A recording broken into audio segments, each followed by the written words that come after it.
В эфире программа «Вести интервью». Здравствуйте, в студии Кристина Суханова. Аграрный сектор страны активно развивается. Внедряются эффективные передовые технологии, основанные на роботизированных системах и цифровых методах управления. Как готовятся конкурентоспособные кадры для агропромышленного комплекса, как проходит приемная кампания в Башкирском государственном аграрном университете, который, кстати, в этом году отмечает свое 90-летие. Об этом и многом другом мы поговорим прямо сейчас с ректором Башкирского государственного аграрного университета, доктором технических наук Ильдаром Габитом. Здравствуйте. Добрый день. Каким вы видите будущего специалиста в современном аграрном производстве? Сегодня мы, конечно же, прежде всего являемся региональным вузом, я считаю, нацеленным на задачи и потребности региона. Ну а будущий специалист, наверное, он очень востребован. Прежде всего, почему? Потому что профессия человека, работающего на земле, который организует производство продуктов питания, она была, есть и будет всегда. То есть профессия, она никуда не исчезнет. Но вы смотрите, сегодня меняется и природа, меняются и вопросы взаимодействия человека с природой. Каждый из нас хочет потреблять органические продукты питания. Вот эти направления, конечно же, имеют какой-то оттенок в подготовку специалистов. Да к тому же новые вызовы времени, например, новые болезни, эти молекулярный дерматит, новые растения, которые карантины и так далее, специфику подготовки специалиста накладывает. Раньше, если мы видели, битва была за урожай, это сельское хозяйство, бездонные дыра. На сегодня нет. Сегодня это сельское хозяйство и аграрная сфера экономики, она прибыльное производство при должном соблюдении технологий и позиций. Например, даже в Республике Башкортостан, вот у нас 6 природно-климатических зон. Условия предуралия, они совершенно другие, чем в северо-востоке республики и Зауралье. То есть мы должны готовить штучных специалистов. Даже агроном, тот, который нужен для северо-востока, он не пойдет для Зауралья. Понимаете? Вот эти моменты. И к тому же новые технологии. Вы правильно сказали, цифровые технологии, методы управления мы видим. То есть одна машина на сегодня при выполнении сельхозопераций выполняет несколько, за один проход выполняет несколько операций. И, естественно, там должен быть грамотный специалист, который эксплуатирует эту технику. Да, на сегодня есть у нас промышленное производство в птицеводстве, молочном производстве, но ведь корма-то готовится на земле, а корма готовить и правильно выбирать сроки посева, правильно выбирать природно-климатические условия для подготовки тех или иных культур к посеву, к технологиям. Это, конечно, дело наших специалистов. Ну хорошо, вот сейчас приемная кампания во все вузы в самом разгаре. Вот уже можно, наверное, подвести какие-то промежуточные итоги. Вот на ваш взгляд, молодежь сейчас больше хочет работать на земле или нет? Какие направления все-таки вот самые востребованные у вас? На сегодня самые востребованные направления, все вот работодатели, они просят хороших агрономов, зоотехников, ветеринаров. Кадров нехватка есть, но они должны владеть современными методами. Это система точного земледелия. Или вот ветеринар, самый востребованный вот на ваш вопрос, это, наверное, ветеринарные врачи на сегодня. Потому что там самые высокие у нас конкурсные ситуации, и баллы очень высокие. Очень популярное направление – это землеустройство, это факультет пищевых технологий, все направления по пищевке. Вот большой спектр направлений. И как вот последние годы все возрастает востребованность в кадрах, которые обслуживают современную технику и контрольно-измерительные приборы, например, в энергетике, в транспорте. Вот эти вот направления. Ну и, естественно, традиционные наши. Кинология, рыбоводство. Все эти направления у нас. Да и пчеловодство. Вот мы готовимся же к Эпимонде. Это дает, наверное, еще всплеск этому направлению. Вот. В этом году приемная кампания проходит в дистанционном режиме. Как подают документы ребята, у которых, возможно, нет интернета? Вы понимаете, порядок подачи документов определен у нас Министерством образования и науки. И мы принимаем документы и в дистанционном режиме, и в режиме, так сказать, очном режиме. Здесь мы вместе с Минсельхозом республики определили, что любой человек может не приезжать, может в администрациях или в управлении сельского хозяйства, используя сеть интернет, если у него непосредственно в деревне или на селе слабые подключение к интернету, он может оттуда подавать. Кстати, на сегодня в ВУЗе у нас порядка 80% заявлений подается в дистанционной форме, а 20% это приезжает на наши приемные комиссии в очном порядке, представляя документы. В этом году количество бюджетных мест во многих вузах возросло. У вас насколько у нас тоже возросло. У нас возросло где-то на 50 мест в этом году.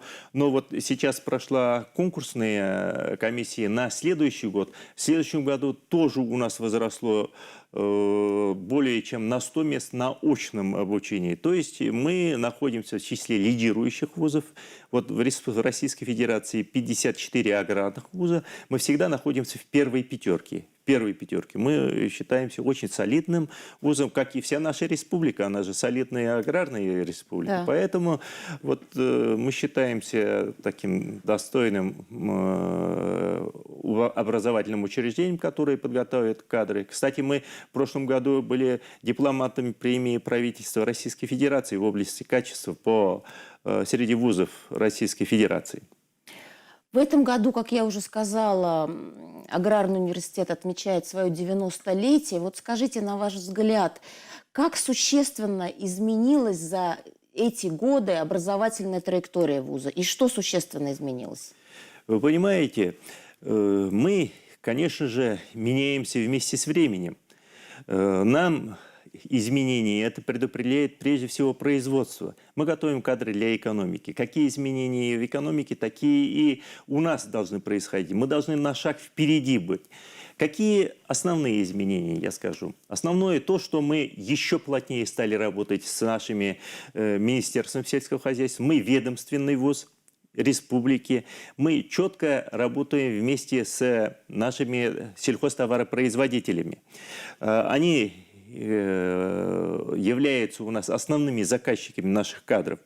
Они выступают у нас и преподавателями. У нас порядка 10% преподавателей – это ведущие специалисты наших аграрных предприятий. Они являются у нас базовыми местами практики. Кстати, вот практика, летний студенческий специализированный отряд только в нашем университете в таком мощном уровне находится. Мы занимаем лидирующие позиции и в Российской Федерации. Вот сегодня уже 123 человека у нас, например, проводят свою практику в качестве механизаторов, операторов комбайнов, тракторов.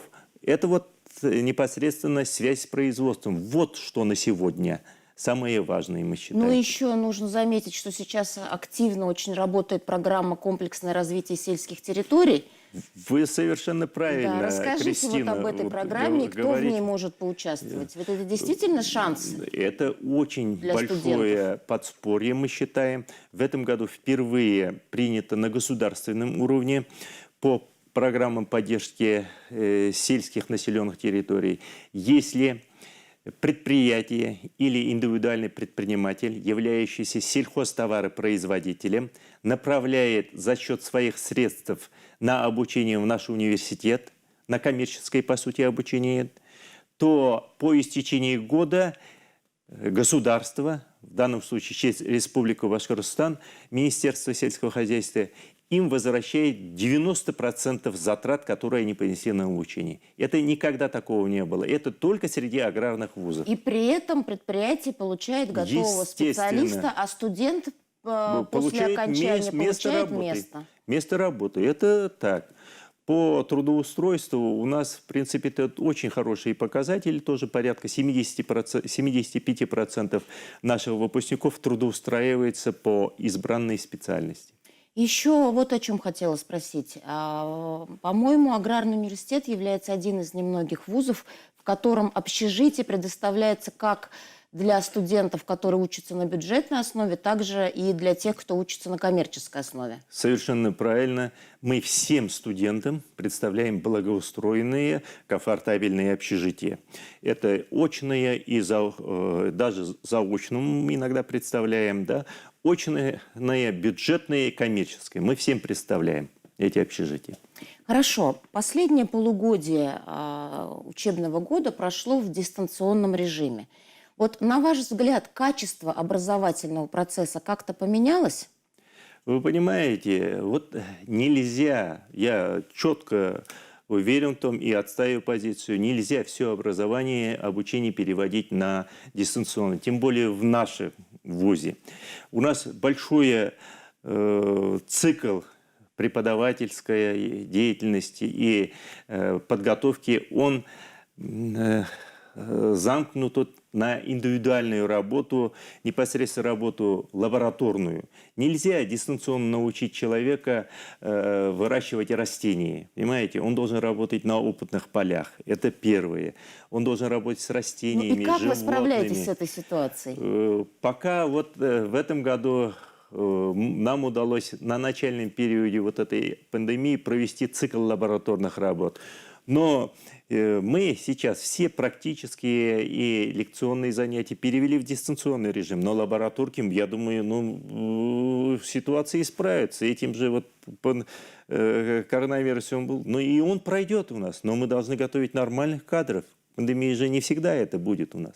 Поэтому мы думаем и обязательно планируем, что будут у нас и лабораторные работы. Сельское хозяйство, оно не перестало работать. Понимаете, мы с нашими студентами проводили и посевные работы. Вот сейчас дни поля происходят, да? Все преподаватели и многие студенты у нас задействованы в этих работах. И практику проходят. Это нормально, я считаю. Плюс вот дистанционного в том, что мы используем все преимущества современных информационных технологий. Понимаете? Тот большой объем информации, который у нас сегодня есть, мы должны научить наших студентов четко классифицировать и пользоваться в нужной порядке нужными объемами информации. Спасибо вам большое. Я желаю вам удачи в новом учебном году. И напоминаю, что вы смотрели программу «Вести интервью». Сегодня у нас в гостях был ректор Башкирского государственного аграрного университета, доктор технических наук Илдар Габитов. С вами была Кристина Суханова. Всего вам хорошего. До свидания.